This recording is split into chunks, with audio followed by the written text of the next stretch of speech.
clwb saith dim saith. Nawr, ni ar yr ail gwasanaeth o'r cyfres sydd yn edrych ar bobl o'r Hen Testament. Nawr, wythnos diwethaf, ni di edrych ar y bachgen Samuel. Ac wrth i Samuel tyfu lan, oedd e'n arweinwr ardderchog. Ac wrth i fe mynd yn hŷn ac yn eitha hen, oedd y pobl yn edrych o gwmpas i gwledydd eraill, ac o'n nhw eisiau brenin. Achos oedd Samuel wedi bod yn arweinwr ffantastig, a nawr o'n nhw eisiau brenin fel y gwledydd eraill. Ac, wel, drychwch ar y stori yma i gweld pwy maen nhw'n dewis fel brenin a sut mae'n gweithio allan. Dyma fe. Roedd pobl Israel eisiau brenin. Dywedodd Samuel i Saul, roedd ti wedi cael dy ddewis fel brenin. Dyma Samuel yn cymryd potel o olew a'i dywallt ar ben Saul gyda bendith diw. Dywedodd Samuel i Saul, gwranda ar diw a'r pethau mae'n dweud. Ond roedd Saul yn ofnus. Nid oedd yn barod i fod yn brenin. Aeth Samuel at y bobl a dweud, drychwch eich brenin newydd. Roedd y bobl yn hapus a helpodd Duw Saul i fod yn barod i fod yn brenin. Felly, dim ond stori byr heddi, ond mae'n stori bwysig, achos mae'n dangos bod, oedd y pobl eisiau brenin. A, dyma nhw'n cael brenin. Ond, wrth i ni symud trwy'r stori yn y Beibl, ni'n gweld bod, oedd y brenin ddim yn brenin dda i dweud y gwir.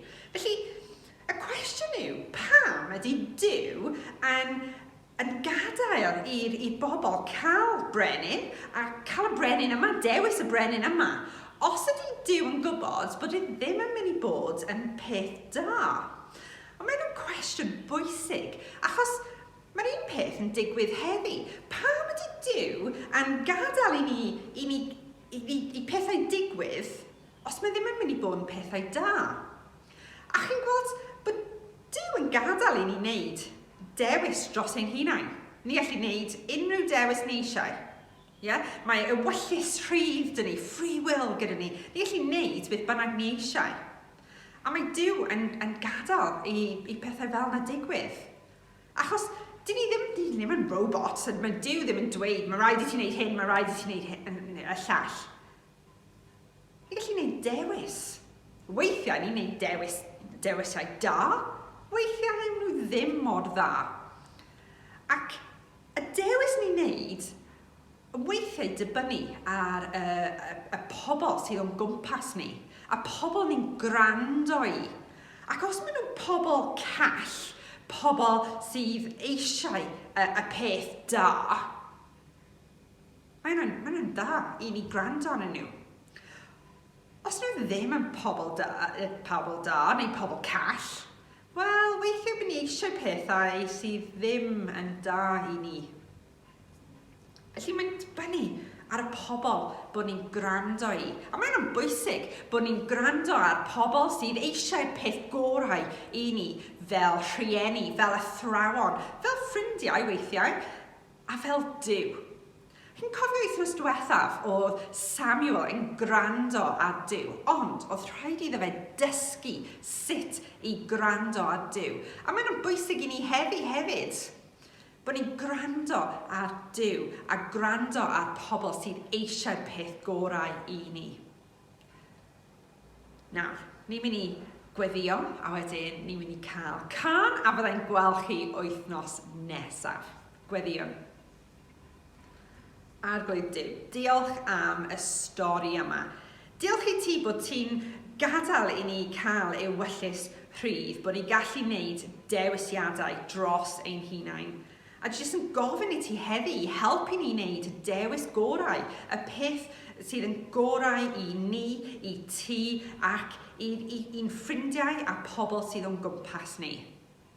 So gofyn i ti helpu ni i gwrando ar y peth bod ti eisiau ni wneud, gwrando ar dy lais di.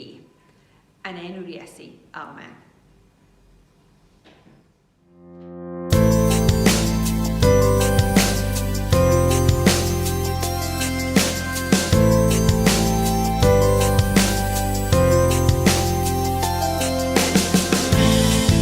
nghalon yn daddoli am bobeth nest I mi Cerfais fywyd llawn a ryddid Trwy Iesu Grist y fab A dwi'n mynd I ddweud wrth eraill I bawb gael gweld y gwir Gollyngaeth fi yn rhydd O diw mor dda